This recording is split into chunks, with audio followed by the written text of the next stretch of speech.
시간이 지나면 같이 가격이 오르는 걸 우리가 갖고 있어야 되지 않겠어요? 주식에 대해서 일단 아이들이 쉽게 하기 위해서 번듯한 회사를 갖고 있는 한 사람이 노란 딱지를 들고 있는 용돈을 받으면 투자하고 저축에 미리 돈을 떼어놓아야 한다는 거. 안녕하세요. 워킹맘 11년 차 올리브 오은미. 워킹맘 8년차 지수입니다. 저희 지난 시간에 저희 지수 기자님 모시고 투자할 줄 아는 엄마에 대한 이야기를 나누어 보았습니다.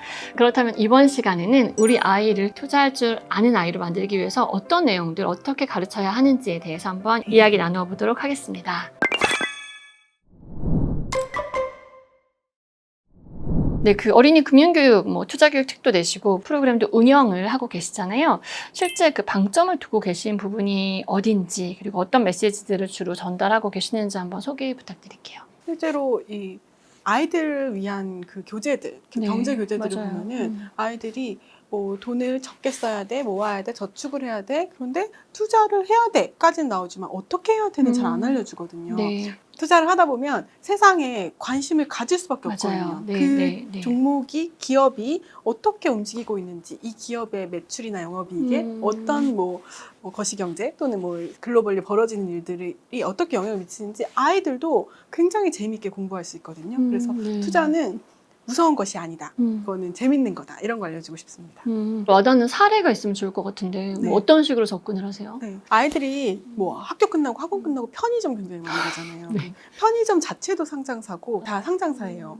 그럼 어디가 더 돈을 잘 벌까? 어디가 진열이 더 예쁘게 돼 있지? 나는 왜 특정 그 편의점에 많이 가지? 이런 얘기로 시작을 해도 되고요.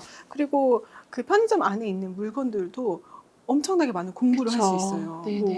당장 우유만 해도 남양유업, 매일유업 이미 상장사고요. 그리고 아이들이 좋아하는 과자 중에 빼빼로 굉장히 많이 사는데요. 빼빼로도 롯데 웰푸드라고 하는 곳의 이제 제품인데 이 빼빼로가 초콜릿으로 만드는데 최근에 코코아 가격이 엄청 올려가지고 이 빼빼로 가격도 올랐거든요. 그럼 아이들이랑 자꾸 다니다 보면서 가격이 왜 올랐지? 이런 것들을 엄마가 계속 얘기를 하는 거예요. 그러면 실제로 이 코코아 가격이 너무 올라가지고 롯데의 신동빈 시장께서 실제로 가나로 날아가서 그 가나의 농장에서 이 카카오를 좀 더 많이 생산하기 위한 투자를 하기도 했거든요. 네, 그런 모습이 또 신문에 나기도 했어요. 그러면 아이들과 신문을 보더라도 여기에 왜 갔지? 코코아 가격이 어떻게 됐지? 그리고 그래서 우리가 사는 이 빼빼로 가격도 올랐네? 이런 대화들을 많이 하면 아이들 굉장히 재밌어 하고요. 이거를 쏙쏙 받아들입니다. 저도 재밌네요. 이거는 요새 테크 기업들 저희 이야기 언급 안 할 수가 없는데 이게 시대적 흐름이기도 한데 실제로 좀 이런 테크를 설명하려니까 어렵더라고요. 반도체라던가 기술을 또 좀 알아야 설명을 할 수 있으니까 이런 기술주, 테크주, 글로벌 기업들은 어떤 식으로 설명하시는지도 좀 구체적인 팁을 좀 주세요. 아이들이 경험하는 그 제품에서 시작을 하거든요. 챗 GPT 얘기가 자꾸 나오는데요. 챗 GPT에 일단 아이들한테 저는 음성으로 1부터 100까지 곱해줘라고 얘기를 해요. 그럼 되게 빠른 시간에 엄청나게 긴 숫자가 나오거든요. 근데 아이들은 연산 두 자릿수 하려도 엄청 오래 걸리잖아요. 근데 이렇게 챗 GPT가 어떻게 계산을 잘할까? 바로 GPU가 있어서 그래. 근데 GPU가 뭐냐면 계산을 해주는 친구야. 이렇게 얘기를 해요.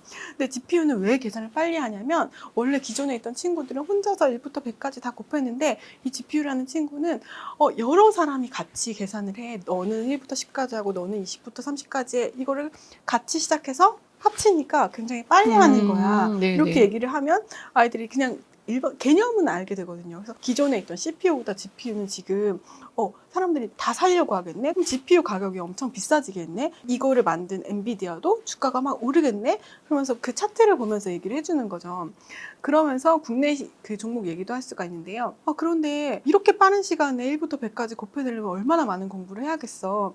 근데 공부를 많이 하는데 이거를 다 저장해놔야 되는데 예전과 다르게 지금은 저장해야 될 메모리가 너무 부족해. 그래서 사람들이 머리를 썼지. 이 메모리를 옆으로 막 늘려내면 이 제품의 크기가 너무 커지니까 위로 붙여서 이거를 꽉 눌러서 여기에 메모리를 아주 많이 담을 수 있게 만들었어. 이걸 저는 그 HBM이라고 하는 어려운 단어를 저는 아이들과 층층 반도체라고 하거든요. 이 층층 반도체 안에 정말 많은 공부한 내용들을 담아서 계산할 때 여기서 쏙쏙 뽑아내가지고 계산을 빨리 할 수 있어 라고 얘기를 하면서 HBM도 알 수 있고 GPU도 알 수 있고 그리고 이걸 만드는 데는 SK 하이닉스라는 기업이야. GPU, 엔비디아의 GPU가 많이 팔리니까 여기에 제품을 공급하는 층층 반도체를 만드는 SK 하이닉스도 엄청나게 주가가 많이 올라갔네? 이런 것들을 아이들과 보면서 얘기를 하는 거죠. 네. 제가 얼마 전에 그 태블릿 PC가 망가져가지고 주문하려고 좀 이렇게 기웃기웃 보다 보니까 중국 제품들이 정말로 성능에 비해 가격이 엄청나게 네. 효율적으로 좋더라고요.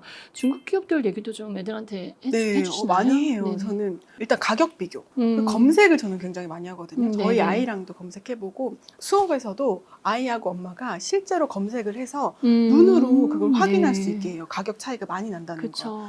이거 왜 이렇게 쌀까? 이렇게 일단 물어봐요. 던지면 아이들이 막 이런저런 얘기를 해요. 일단 가장 중요한 건 인건비잖아요. 우리가 같은 제품인데 여기는 인건비가 싸. 이걸 제품을 만드는 가격이 싸. 인건비뿐만 아니라 운송비용도 그렇고 워낙에 만들 수 있는 사람이 많으니까 이렇게 제품 가격이 싼 거야. 이렇게 얘기를 해주고 기술력이 왜 이렇게 좋아졌는지 그러면 사실 요즘에 나오고 있는 미중 패권 경쟁에 대해서도 얘기를 할 수 있어요. 무역 관세로 왜 이렇게 싸우는지. 그리고 중국의 경우에는 사실 이제 미국에서 고성능 GPU를 수입을 못하니까 그 중국 내에서 그 저성능 그 GPU 가지고 엄청나게 해보려고. 열심히 노력을 한 네. 거잖아요. 그러다 보면 챗 GPT도 나왔지만 딥시크도 맞아요. 나오게 되고 네, 네. 아이들한테 이렇게 세계사, 세계의 그 흐름들을 같이 얘기할 수 있는 기회가 됩니다. 이게 당연히 연령대별로 좀 네. 차별화해서 가야 될 것 같은데 그 중점 두는 내용들이 좀 달라질 것 같아요. 네. 그러면 일단은 뭐 미취학부터 한번 간단하게 이야기를 나눠보면 미취학 단계에 있는 아이들한테는 주로 어떤 데 초점 맞춰서 교육을 하실까요? 미취학은 그냥 그 돈의 개념에 대해서만 아는 것만 해도 충분하다고 생각해요. 그래서 애들 마트놀이 되게 좋아하잖아요. 네, 좋아하죠. 근데 그때 당연히 돈을 주고 물건을 사고 하는 건데 엄마의 대화 내용이 굉장히 중요해요. 엄마가 저는 2,000원밖에 없는데 지금 사장님이 갖고 계신 많은 제품 중에 뭐가 제일 좋아요? 이런 것도 물어보는 거예요. 그럼 네. 일단 그 돈을 가지고 물건을 산다는 것 그리고 돈이 한정돼 그쵸. 있고 원하는 거 살 수 없어 이런 얘기를 아이들한테 하면 당연히 못 받아들일 거예요. 그러니까 놀이를 통해서 아이가 습득할 수 있게 하고 또 역할을 바꿔서 이제 엄마가 사장님이 됐을 경우에는 이 기업의 역할을 해주는 거예요. 기업들이 돈을 많이 벌기 위해서 어떤 활동들을 하는지를 엄마가 해주는 거죠. 뭐 제품을 예쁘게 만든다거나, 뭐 이거 만들려고 뭐 초콜릿을 진짜 가나까지 가서 사왔어요. 세상에 하나밖에 없는 초콜릿이에요. 이 반죽 만들려고 얼마나 노력을 했는데요. 이런 류의 얘기들을 하면 아이도 그런 것들을 자연스럽게 받아들이면서 역할을 바꿔서 하면 아이도 그런 얘기를 엄마를 따라하게 되거든요. 네. 엄마가 어떤 내용으로 얘기를 해주냐에 따라서 아이가 받아들여지는 게 다를 겁니다. 저희 자녀가 둘 다 초등학생인데 네, 한 명은 저학년, 한 명은 고학년이에요. 초등학생들은 어떨까요? 말이 좀 통하잖아요. 네. 그리고 제 생각에 약간 투자의 개념이 들어갈 수 있는 나이 같은데 네, 어떠세요, 초등학생들? 초등학생은요, 딱 가면요, 이게 저도 너무 신나는 게 티키타카거든요. 아이들이 투자를 해본 아이들도 있고 이 제품이나 기업에 대해서 좀 알아요. 초등학교의 경우에는 아까 유아가 그냥 놀이를 했다면 초등학생들의 경우에는 실제 기업과 제품을 보면서 얘기를 더 많이 해나갈 그쵸. 수 있어요. 예를 들면 아까 편의점에 가서도 정말 많은 제품이 있으니까 그거 얘기를 해도 되고 국내 기업에 한정 짓고 싶지 않다라고 하시면 맥도날드에 가면 맥도날드 그쵸. 주가 볼 수 있잖아요. 네. 그리고 스타벅스에 가도 스타벅스 주가 볼 수 있어요. 근데 스타벅스 지금 한국에서는 좀 잘 나가는데 미국에서는 지금 주가가 엄청 떨어지고 있거든요. 네. 이게 인건비 문제도 있고. 그런 이야기들 해주면 재밌겠네요. 네, 맞아요. 네. 우리나라 스타벅스의 경우에는 상장사는 아니지만 이게 신세계 계열사니까 그런 얘기도 우리가 가는 신세계 백화점에 이런 사업도 하네? 이런 얘기도 충분히 네. 많이 이어갈 수 있거든요. 지금 상장사 이야기 하셨는데 주식 이런 개념을 설명하는 게 조금 어려워서 저는 돈을 빌려준다고 일단 설명을 하거든요. 네가 좋아하는 로블록스 회사에 돈을 빌려주면 그 빌려준 돈을 가지고 회사에서 뭐 사업을 또 하고 그러면 인기가 더 많아져서 네가 빌려준 돈에 뭐 몇 배를 더 어느 정도를 더 얹어서 다시 받을 수 있어. 약간 이 정도 설명은 해주는데 어려워요. 아닙니다. 조금 더 쉽게 상장사는 조금 더 일반 기업이랑 다른데 좀 설명할 수 있는 방법이 있을까요?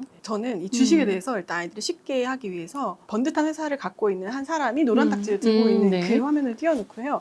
저의 얘기를 해요. 선생님은 지금부터 기업을 열 거야. 아이들에게 투자를 알려주는 재미있는 경제 프로그램 운영할 건데 이게 너무 재밌어가지고 우리나라뿐만 아니라 미국에서도 수출해달라고 하고 유럽에서도 수출해달라고 해. 그런데 이거를 선생님이 가지고 해외에 나가려고 하니까 비행기도 타야 되고 가면서 밥도 사 먹어야 되고 키트를 대량 생산해야 되는데 이거를 나는 돈이 없는데 어떻게 하지? 그럴 때 선생님이 얘기를 할 거야. 선생님한테 투자해 줄 사람? 그러면 아이들이 막 손 들거든요. 그러면 얼마 투자해 줄 거야? 그러면 이제 막 금액을 얘기를 해요. 근데 만약에 어떤 친구가 선생님한테 100만 원을 투자해 줬어. 이 돈을 가지고 열심히 사업 활동을 해서 돈을 많이 벌면 돌려달라고 배당금이든 아니면 가격이 올라가는 걸로 돌려달라고 투자를 했는데 선생님이 이거 가지고 맛있는 거 사 먹으면 어떡하지? 여행 가면 어떡하지? 호텔 가면 어떡하지? 그리고 A가 투자해준 돈, B가 투자해준 돈, C가 투자해준 돈을 어떻게 구분할 수 있어? 이렇게 물어보면 애들 다. 그렇죠. 네. 그래서 이거를 증명서를 주는 거야. 그게 바로 노란 딱지야. 근데 이거 한 장에 선생님이 10,000원씩 팔게. 선생님한테 2만 원 투자해주고 싶은 사람은 2장 사고, 100만 원 투자해주고 싶은 사람은 100장 사. 근데 이거의 수는 정해져 있어. 아무리 사고 싶은 사람이 많아도 선생님은 딱 정해진 수밖에 이걸 팔 수가 없어. 이렇게 얘기를 하면 대충 주식에 대해서 뭔지 알거든요. 근데 만약에 선생님의 제품이나 서비스가 엄청 잘 팔려서 이게 선생님 돈을 많이 벌 것 같잖아? 그러면은 이 노란 딱지의 가격이 막 올라가. 그렇죠. 처음에 10,000원이었잖아. 이게 5만 원도 되고 10만 원도 돼. 근데 이게 해외에 나갔는데 사람들이 별로네. 내용 뭐 없네? 그러면 처음에 10,000원이었던 게 4,000원, 3,000원도 될 수 있어. 그래서 우리 친구들은 이 노란 딱지를 살 때 돈을 잘 벌 것 같은 기업을 사는 게 중요해. 이렇게 얘기를 해주거든요. 그럼 아이들이 주가의 등락. 이 노란 딱지의 가격이 변하는 게 바로 우리가 보는 주식의 그 그래프에 변하는 거야. 뭐 그런 얘기도 해주고, 노란 딱지 갖고 있는 사람은 선생님이 정기적으로 배당금도 줄 거야. 그런데 장사가 너무 안 돼서 선생님이 만약에 새로운 뭐 지역에 뚫어야 되고 거기 공장을 세워야 되면 이 배당을 못 줄 수도 있어. 근데 이 스토리 하나에 주식에 대한 개념이 다 들어있거든요. 네. 오늘 키워드는 뭔가 이야기인 것 같아요. 네, 맞습니다. 엄마들이 이해를 하고 그걸 바탕으로 이야기를 풀면 충분히 어려운 개념들도 아이들에게 전달이 가능하네요. 네. 자, 그럼 이제 대망의 중, 고 이상 친구들 어떨까요?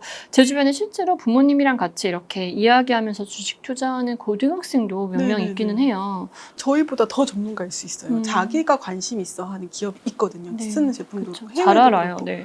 그리고 이미 검색도 잘하고 그냥 정말 주식 전문가인데 그냥 엄마랑 같이 할 수 있는 거는 그 맥락은 비슷한 것 같아요. 같이 기업을 알아보고 이 기업에 대한 분석을 해보고 실제 이제 중고등학생 되면 증권사 리포트를 같이 볼 수도 있고 이제는 기업을 넘어서서 거시경제까지 갈 수가 있는 게 사실 이 주식시장의 플레이어들이 전체적인 경기가 둔화되면 돈을 빼잖아요. 그러면 이 노란 딱지의 전체적인 가격들이 좀 하향 조정된단 말이에요. 근데 뭐 초등학생들은 이런 얘기를 못 알아들을 수 있지만 이제 중고생들은 이제 수요와 공급에 대해서 알기 때문에 노란 딱지의 수는 정해져 있는데 사람들이 거기서 돈을 다 빼면 이 가격이 떨어질 수밖에 없어. 그럼 당분간은 이 기업이 돈을 잘 벌더라도 노란 딱지 가격은 당분간은 약세겠네. 이런 것까지 추정해 볼 수 있으니까 고등학생들은 실제 엄마 아빠보다 투자를 더 잘할 수도 있습니다. 그 약간 주주의 개념이 있더라고요. 확실히 주주의 개념을 이해하니까 내가 여기 이 뭐 애플 회사의 주주야, 뭐 한 주를 갖고 있더라도 주주야 이 인식이 있으니까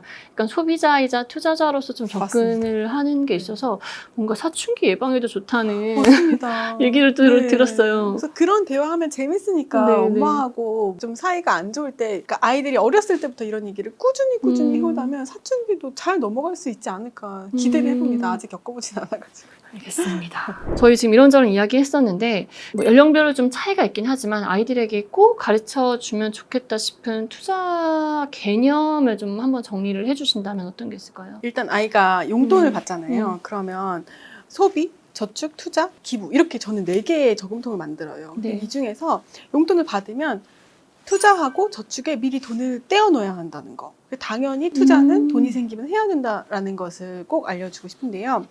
소비를 하고 남는 돈을 투자나 저축에 가는 게 아니라 아예 저축과 투자를 먼저 좀 떼어놓고 남은 금액을 소비하는 식의 접근이구나. 그럴 수도 있군요. 그래서 어머님들이 이제 용돈 얼마 줘요라고 물어보시거든요. 근데 이게 연령마다 아니면 생활 패턴에 따라 용돈 쓰는 게 달라요. 근데 가장 포인트는 아이가 저축과 투자를 할 수 있는 돈을 더 넣어주는 거죠. 딱 어머님들이 소비할 돈만 계산해서 주시거든요. 그쵸. 그거 말고 네네. 저축과 투자를 같이 할 돈을 넣어서 네. 좀 더 많은 양의 돈을 주시고, 그리고 저축의 경우에는 이건 좀 단기적으로 접근을 해야 되잖아요. 예를 들면 다음 달에 뭐 할머니 생신이 있어. 선물을 사야 되니까 돈을 모아야 돼. 아니면 놀이공원을 가야 돼. 그런 돈을 이제 조금씩 모으는 거고요. 네. 투자는 좀 더 더 길게, 길죠. 네. 그쵸. 뭐 배낭여행 아니면은 이 멋진 차를 사려고 돈을 모아볼까? 그럼 계속 이제 돈을 모아야 되는 거죠.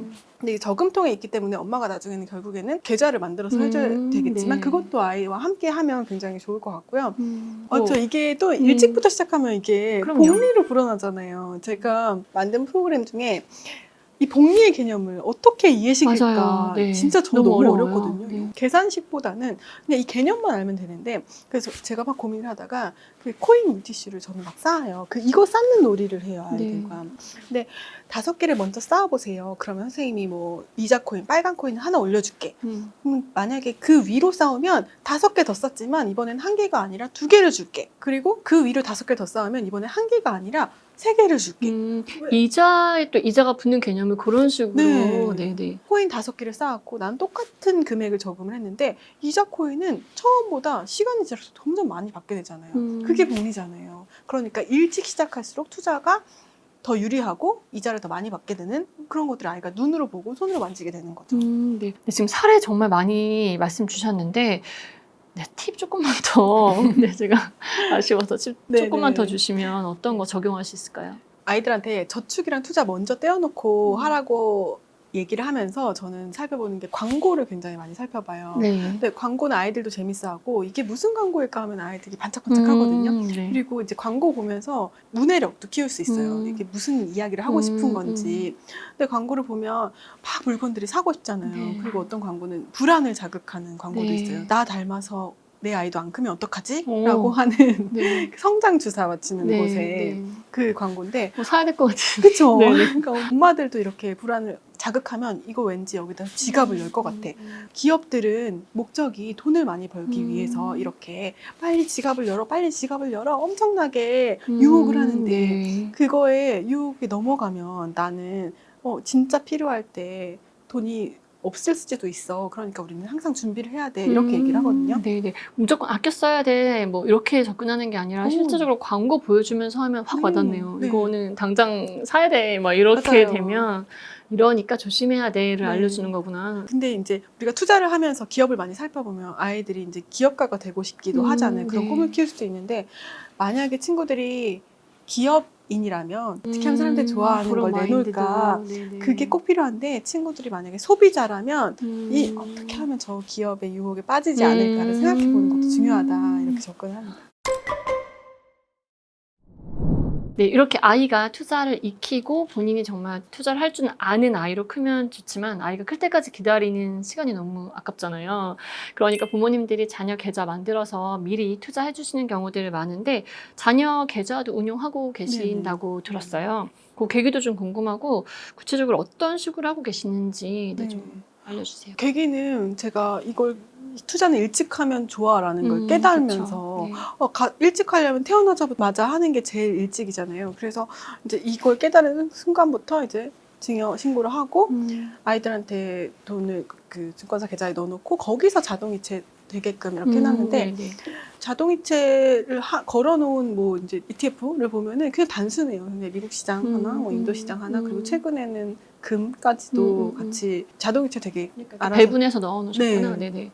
저는 사실 이제 그 책에서도 하루에 10,000원 정도 안 쓸 수 있잖아요. 그래서 아이한테 하루에 10,000원 정도 투자하는 거 어렵지 않다. 그래서 1년에 한 365만 원? 그러면 한 달에 30만 원 넘거든요. 이게 되게 큰 돈이에요. 그러네요. 네. 아이들의 경우에는 연금 저축 펀드를 하나 가져가시는 게 좋은 게, 우리 직장인들은 연말에 세금 공제 받으면 이게 묶이게 되잖아요. 근데 아이들의 경우에는 세금 공제를 안 받으니까 이게 넣은 원금에 대해서는 언제든지 뺄 수 있는 그런 장점이 있기 때문에, 그리고 연금이 좋은 것 중에 하나가 그 묶인 돈이라고 스스로 생각하게 되더라고요. 연금이니까. 네. 그래서 그냥 뭐 뺄 수 아예 없지는 않지만 이제 좀 세금을 더 내고 빼야 되니까 연금이 그냥 묶인 돈, 그래서 이거는 안 건드리게 되는 그런 효과가 있는 것 같아요. 그래서 연금저축 펀드도 가져가시는 것을 추천드리고요. 저희가 연금 연금저축 펀드 자녀 명의로 만드는 거에 대해서는 여러 차례 저희가 한번 다뤘던 적이 있어요. 이게 해외 투자 같은 경우에 배당에 대해서는 세제 이연 효과가 사라졌지만 뭐 그 외에 매매 차익이라던가 하는 부분에 대해서는 일단은 세제 이연, 세금을 나중에 조금만 내는 부분은 유지가 되고, 그리고 세액공제 받지 않은 금액에 대해서는 언제든지 급할 때 찾아 쓰실 수 있다. 그리고 나중에 자녀가 커서 성인이 돼서 소득활동을 하면서 세금이 발생했을 때 자녀가 넣어준 납입금에 대해서 세액공제를 받을 수도 있다. 이런 면들이 있으니까 자녀 명의의 연금저축계좌 활용해 보시는 것도 좋다. 이 말씀도 해주셨어요. 저희 이렇게 오늘 1, 2부에 걸쳐서 투자하는 엄마 그리고 투자하는 아이에 대한 이야기를 나누어 보았는데, 기자님 마지막으로 하시고 싶은 이야기가 있다면? 네.